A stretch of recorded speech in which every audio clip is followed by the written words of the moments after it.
changes.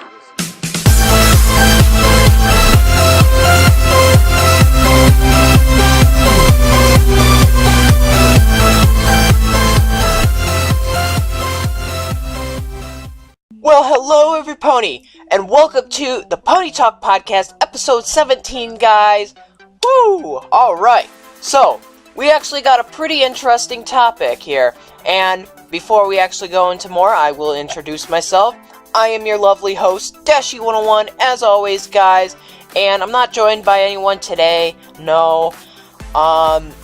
I was hoping to get someone on today, but it didn't quite work out, so I just decided why not do a solo today, guys. And as you know, my audio sucks. For some reason, I don't know why. I figured out a million things, but it doesn't seem to work. The only method I found, guys, on the audio is one way that it works, but it's really, really silly how I set it up, and it just, I don't know, doesn't seem professional, as I'd like to call it. Anyway, going back to the episode, we have Campfire Tales.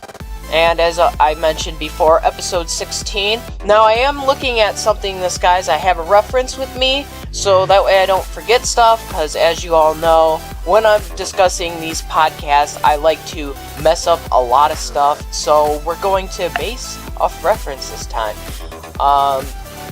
Yeah, so guys, as you all know, this is kind of a do-over, I guess you could say, or a second part of Sleepless in Ponyville is the episode name, with Scootaloo and Rainbow Dash of her being awesome and all that. And we know that episode, and I forget what season that was, but it was a really good episode as well. But anyway, this is a spin-off from that. So, we have the Cutie Mark Crusaders, as well as Rarity, Applejack, and of course Rainbow Dash. And they set up camp and by Winsome Falls, it's called. So I think we've been to Winsome Falls before in an episode. Unless I'm thinking of Rainbow Falls. I'm not sure. But I don't know. It looks all the same. You guys can't deny that. That's just my personal opinion. Anyway, we have another amazing camping trip, sorta. But the characters are setting up camp, they're setting up their tents, and they're also setting up a little picnic, I guess you could say. And it's pretty nice. Seems like a nice day. They start talking about, well, Rarity has packed less luggage, so that's a bonus. Last time, you remember, Rarity packed a humongo tent. Seriously, it looks like Carousel Boutique, just in one suitcase. I don't know. It was crazy. So, Rarity packs less suitcases, so good there. And, they just start talking, but while they're setting up their picnic, bringing out all the delicious food and everything, they get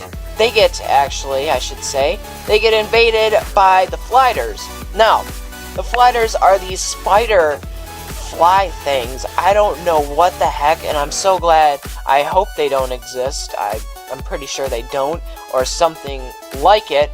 They are just scary little demons. So, I definitely can kind of connect those little insects, I guess you could say, as if you remember, the Pear Sprites. Those suckers ate everything and just kept on multiplying and multiplying. Now we have the Flighters, which like to basically wrap everything in webs and just invade. It's just crazy. So we got these new little fly things. Very, very creepy, and I hope they do not exist. Oh my god. Anyway, this forces the sisters and every pony to leave the campsite and yet go to the spooky cave. Now, Scootaloo in this case, and this wants to keep on shutting off, basically is afraid of going in this cave because she feels like there might be bears or something living that's going to be scary in there, and she doesn't want to get hurt. Even though they got attacked by these flighter things and they have bumps all over their skins, It's just bad. Nasty little suckers. Anyway, so they go in this cave. Rainbow Dash kind of calms down Scootaloo, I guess you could say. And they're like, well, since we got basically kicked out of our campsite, we're going to have to settle in here for the night, or however long these things are there for. But they want to tell stories around a campfire. Well, they don't have a campfire in a cave, of course, unless animal was living in there and stuff. So they have the campfire, well, by their old campsite where it's invaded with these flighter things. Rainbow Dash goes, brave of her, goes, takes the campfire, sets it, and she's looking awful as ever. I really felt bad for Rainbow Dash in that scene, because just her face was poofed up. It was just everywhere. It was disgusting. And Applejack mentions, oh, that was really loyal of you, Rainbow, or really brave of you to do that. And she's like, oh, it was no big deal. And you just see her all poofed out. It was just, wow. I was just so crazily, I don't know. But anyway, goes back to normal after one scene, because that's how cartoon animations work. And anyway, they start off the story. They start telling stories. So we start off with Applejack, if I remember. Yes, we do start off with Applejack. She tells a very, very interesting story to the little fillies. And, well, Apple Bloom, of course, knows the story very well, and she says it's one of her most favorite stories there is around. Anyway, Applejack mentions a Viking ponytail of a mighty hero named Rockhoof. And Rockhoof, if you don't know, is, well, I said a Viking, of course. Anyway, they have a village on an island. It has a volcano and all that.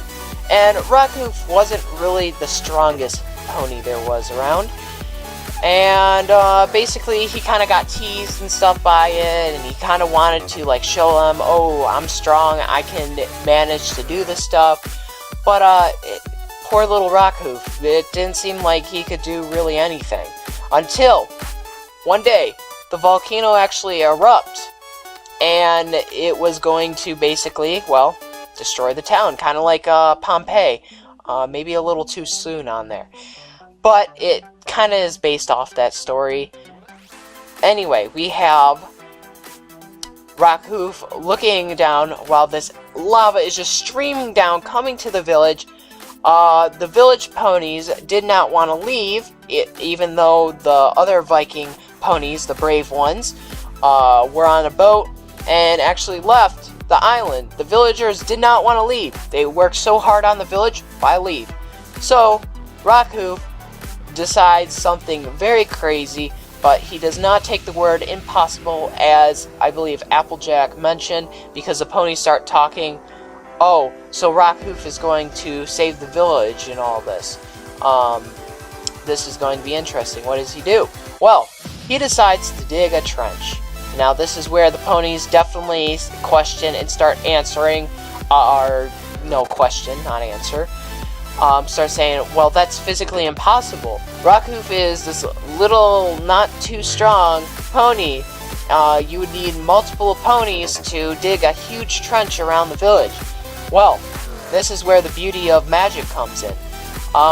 Rockhoof, basically, while he's digging this trench, and the village ponies are looking at him like, oh my god, you're crazy. So, Rockhoof, I guess, digs up, I don't know what it was. It was like a fancy gem or something like that. But, anyway, he discovers it and makes him super strong and mighty, just like the Viking ponies that we seen in the beginning. And he ends up digging this trench if it's like nothing. Like, he literally is a meerkat, like Timon in The Lion King. It's crazy. He's just digging with that shovel. I don't even think he uses the shovel. I'm not even really sure. I kind of forgot that portion. Anyway, I have to keep on doing this. I'm using my tablet, by the way, guys, to do this stuff up. But, Anyway, he ends up doing it successfully, and the lava goes well into the trench he built, and that starts basically working. The village ponies shout out, "Yay! Raku saved the day," and the Viking ponies come back in surprise, and they see Raku big and mighty and tall and strong, and it's all happy stories. And then we cut back to Rainbow Dash and Applejack and Rarity and the Phillies listening to the story, and they say, "Wow, Applejack, that really was a good story." And that's where Rainbow Dash says, "Oh yeah, even if it wasn't a story about me." But then they start looking back at the campsite to see if the Flighters left. Of course they didn't. So they're like, "Oh man, when are these suckers going to leave? I just don't think it will." And actually, I think this is where,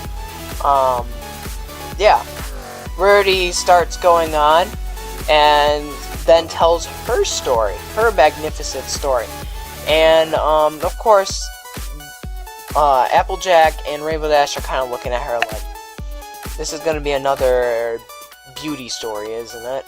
And she's like, well, no, it's about a pony that used to go around these portions of Ponyville, or actually was around. I forget her name, and they don't actually explain it in here. But, anyway, she talks about this beautiful unicorn, and she basically was, I guess she kept the peace around villages, I guess you could say. So things wouldn't happen. And I think she had, oh god, I don't know if it was her sister or cousin or something, but I think they were somewhat related. But it goes in the story as saying. So, and notice these aren't just regular unicorns, or horns, I would like to mention, which actually looked pretty cool. Were actually like curved in a way and like super pointy. So we really haven't seen unicorns that looked like that or anything like that. So it's really cool to see something like that. Anyway, going back to Rarity's story, she tells about this beautiful mare who loved to keep peace, loved beauty, and all this stuff. Well, I guess her sister, or her cousin, or whatever, still to be known. I'm kind of soaking this in. But anyway, I guess she got a letter sent to her saying, "Come back to our old village, I want to show you something." And of course, she was very geeked and excited about this. Well, later on, she returns to the village and sees it's just all just ugly looking, it's run down, there's barely any ponies living there. And she questions, what happened? Why is the place looking like this? And one of the town's ponies says, well, ever since the new emperor has arrived, we had to take care of her and her kingdom to make it pretty, shiny, and do all of our hard work, and we just haven't been able to maintain our town. Well, this beautiful mare decides to do something about that. She walks right into the emperor's palace, and there she is sitting on her throne, and just basically having flowers. I think all the town's flowers, a couple of other nice things that were really pretty. I think some like town buildings and stuff she had there. She had it all cluttered around her throne. It's like, wow. Okay. So, obviously, this mare just wants everything to herself.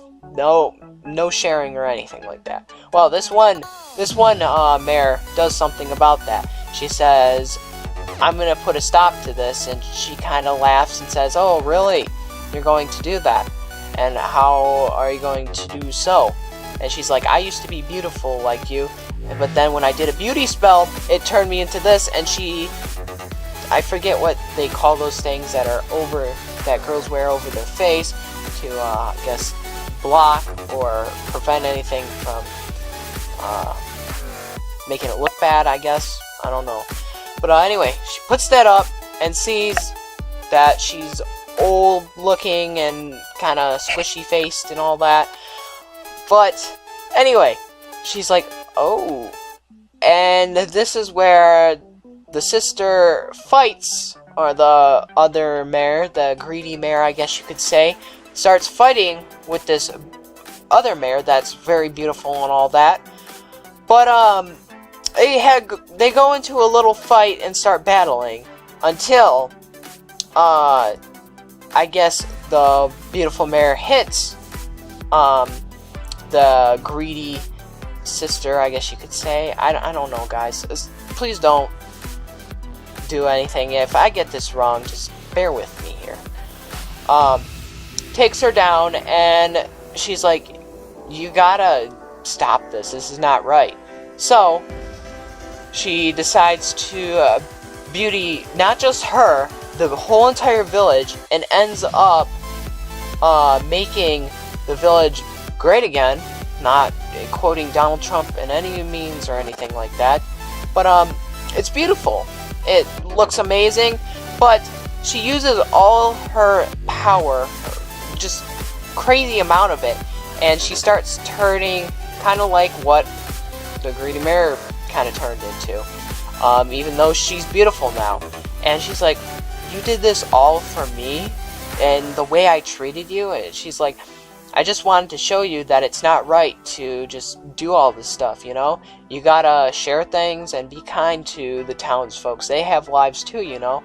And they hug it out, and now the emperor is nice and giving and all that, and it's just peaceful again. And the other sister just walks away and beautifies everything, anything ugly she sees, and that's a story right there of Rarity's part.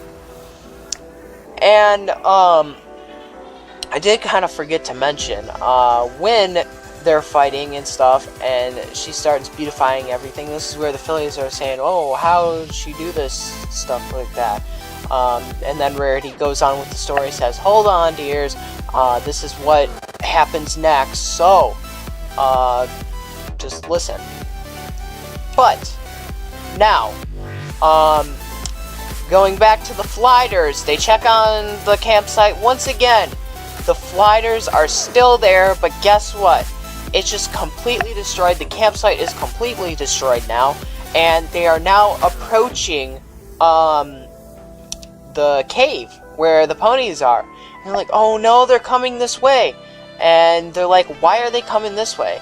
And Applejack, I guess, makes a comment saying, well, I guess fruit to them also looks like ponies, so they're coming over here. But Rainbow Dash says, that's not going to happen. She kicks the cave, and it's because you're not supposed to make sounds in caves and stuff, because it will create an avalanche of rocks and all that. She kicks it, and the rocks all fall, block the entrance to the cave.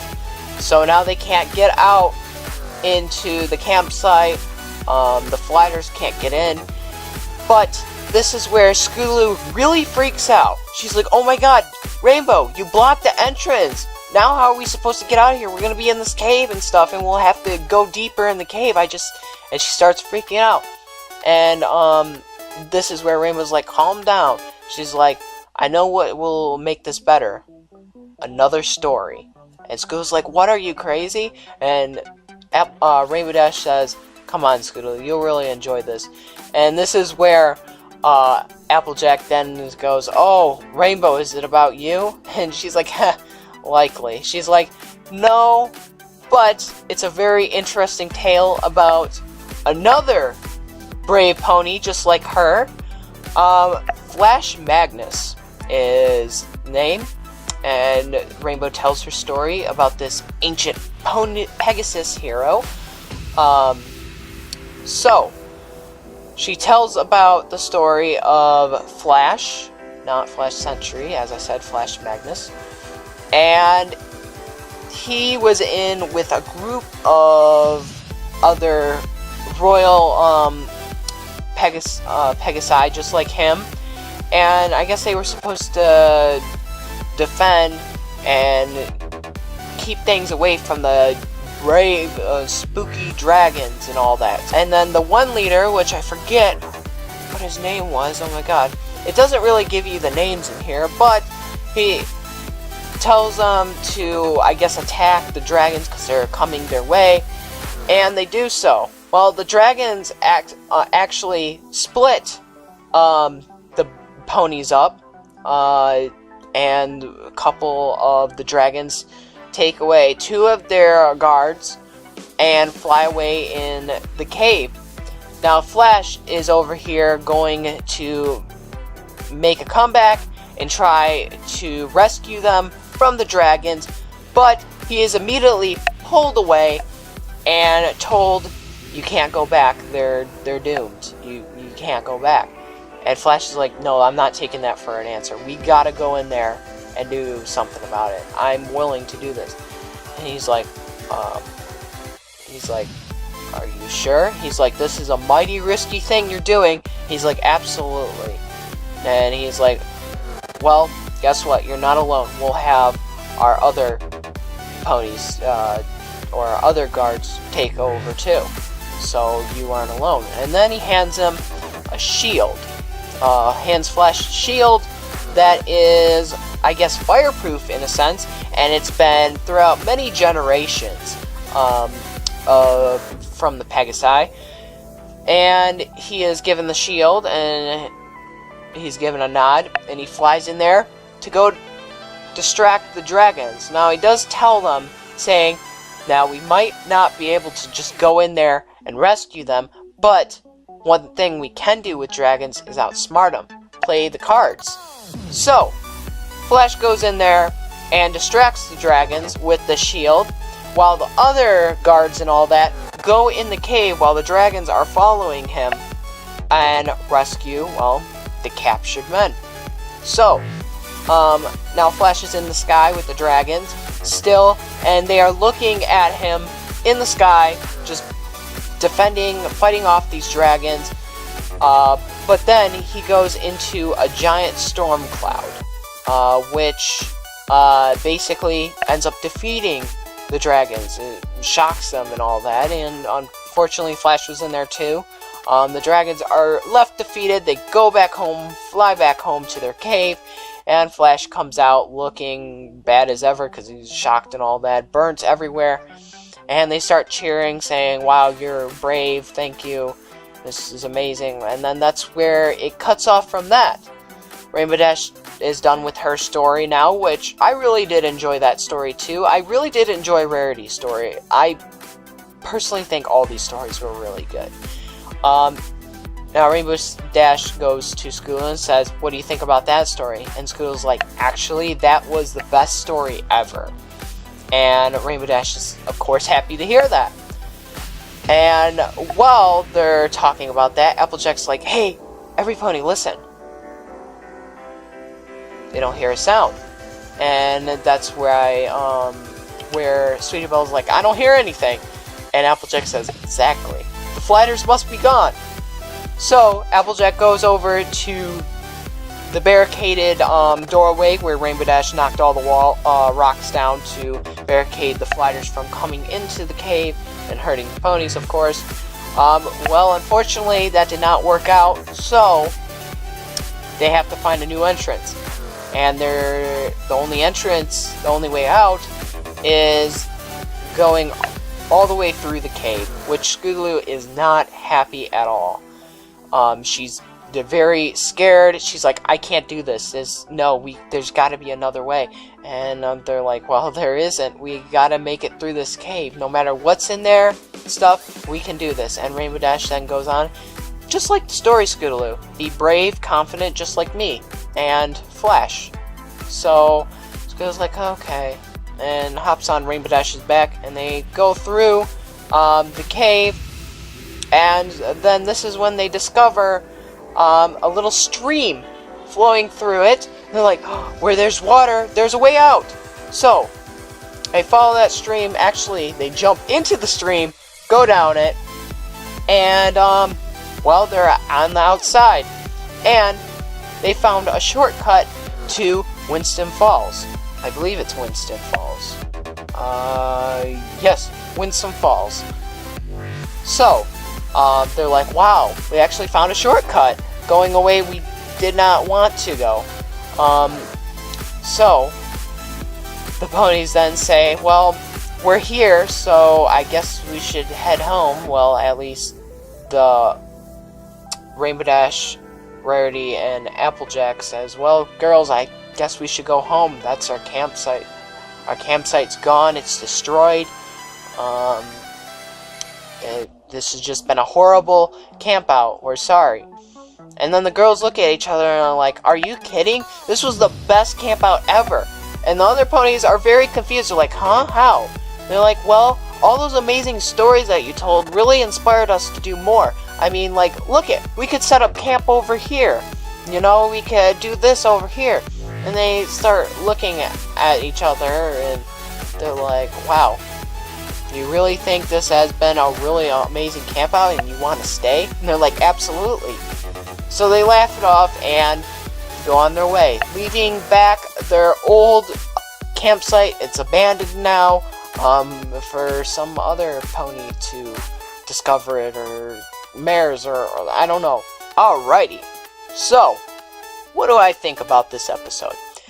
I really, really enjoyed the stories. They were amazing. I don't know if that's what made the episode what it was, but I just really, really enjoyed it. I really liked Applejack's story. Applejack story must have been my most fave out of the three of them. Then I want to say maybe Rainbow Dashes and then Rarities, but all three of them were just a plus. I really enjoyed this, and yeah, I wouldn't mind seeing more Campfire stories or anything like that. So guys, we're going to call that an episode right there. Thank you all so much for watching this Pony Talk podcast. It really means a lot. And if you guys out there want to join, just all you have to do is leave a comment down below. I know I've got a couple of people saying they wanted to join the podcast and they didn't know how to. All you guys have to do is just leave a comment down below saying you want to join for a podcast, and I'll set up a day and all that, and we'll go on from there. But yeah, I'll just give you simple instructions to go off of, and you'll be able to join me in a podcast. So guys, as always, what did you think? You really liked this episode? Did you not? You think there was some things they could have added? I don't know. I want to hear from you, though. It really inspires me to see so many comments saying what their predictions could have been on the episode, or what could have happened. It's really interesting to hear. So guys, until next Pony Talk podcast, please like, share, favorite, and don't forget to subscribe, guys. And as always, we will see you in the next Pony Talk podcast, guys. Peace out. Bye!